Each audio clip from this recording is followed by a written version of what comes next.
আমি শুনেছি অনেক জায়গায় সালিশ বিচার করতে বসার আগে যারা সালিশ করবে তারা ওই যে উভয় পক্ষ থেকে কিছু টাকা পয়সা খায়।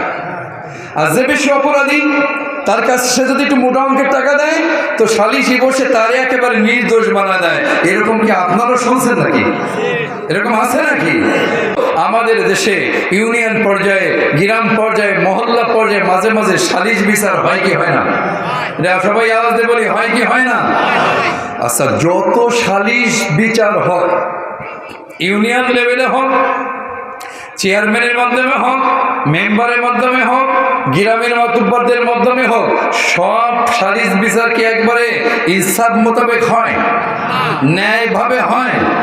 আমি শুনেছি, আমি দেখি নাই, ভালো জানিও না, আমার কাছে প্রমাণ নাই, প্রমাণ চাইলে আমি দিতেও পারবো না। সুতরাং আমি শুনেছি অনেক জায়গায় সালিশ বিচার করতে বসার আগে যারা সালিশ করবে তারা ওই যে উভয় পক্ষ থেকে কিছু টাকা পয়সা খায়।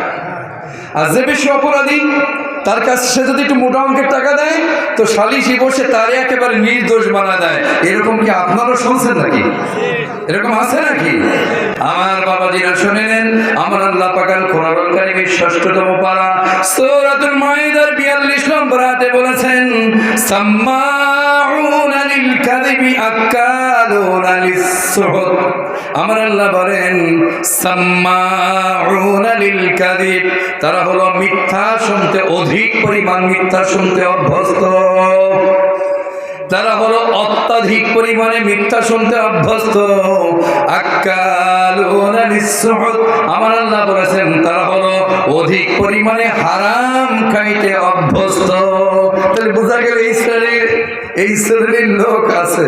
এমন শ্রেণীর কিছু লোক পৃথিবীতে ছিল, এখনো আপনারা বলতেছেন, আপনারা সাক্ষী দিয়েছেন, আমার কাছে কিন্তু প্রমাণ নাই, আমি শুনেছি, আপনারা বললেন আছে। তাহলে এই শ্রেণীর লোক এখনো আছে। শুনে নেন তাদের অবস্থাটা কি হবে। আল্লাহ বলেছেন সাম্মাউনা লিল কাযিব, এক শ্রেণীর মানুষ আছে যারা অত্যধিক পরিমাণে শুধু মিথ্যা কথা শোনে, ওদের কানে সত্য কথা ঢোকানোই যায় না। আক্কালুনা লিস-সুহুত, শুধু হারাম খায়। যারা হারাম খায় ও কি হালাল হারামের বিচার করতে পারবে? এখানে একজন ইহুদিদের এক নেতার কথা বলা হয়েছে। ইহুদিদের এক নাম কাব ইবনে আশরাফ। লোকটার নাম কি বললাম? কাব ইবনে আশরাফ। আমি জানি না এখানে আমাদের এই আশরাফ নামটা তো অনেক ভালো নাম, অনেক ভালো নাম, অনেকের নাম থাকতে পারে। আপনার ডন্ট টেক আদারওয়াইজ, আমি তাফসীরে যেটা পড়েছি সেটাই বলতেছি। কাব ইবনে আশরাফ ইহুদিদের ভিতরে একজন নেতার নাম। কাব ইবনে আশরাফ এবং তাদের দোসর যারা ছিল তাদের সাথে এই আয়াত আল্লাহ নাযিল করেছেন। কি করতো শোনেন, সমাজে যারা অন্যায় করতো, নিরীহ মানুষ, ধরে নেন কথার কথা, ফর এক্সাম্পল আমাদের এখানে লোহাগড়া থানার মধ্যে কোনো একটা মাদ্রাসা আছে, তো মাদ্রাসায় ধরেন ৫ কাঠা জমি আছে। এখন প্রভাবশালী লোক এসে মাদ্রাসারে যাতে মাদ্রাসা থেকে ধরেন ২ কাঠা জমি নিয়ে গেছে। অথবা এই লোহাগড়ার মধ্যে কোনো একটা নিরীহ ফ্যামিলি আছে, নিরীহ মানুষ, এতিম মানুষ, গরিব মানুষ, তো তার জমির পাশে একজন ভালো কিছু একটা করবে। এখন উনি সেখানে জমি বিক্রি করেন, সেখানে না করবো না, আমার তো মাথায় ওদের ঠাই নাই, কারণ আপনি বিদেশ ছেড়ে চলে যান, টাকা দিয়ে অনেকে না যাবো না। এখন ওরে নির্যাতন করতে করতে এমন একটা অবস্থা, বলে তার জমি অর্ধেক দখল করছে। এখন তো সেই বিচার এসে কি করবে? চেয়ারম্যানের কাছে বিচার দেবে না, নয় গ্রামের মাতুব্বরের কাছে বিচার দেবে। আর ওই যে দখল করলো সে আবার আগে ভাবে এসে কাব ইবনে আশরাফ সহ তাদের যারা সালিশ করতো তাদের কাছে মোটা অঙ্ক করে সে ঘুষ দেয়।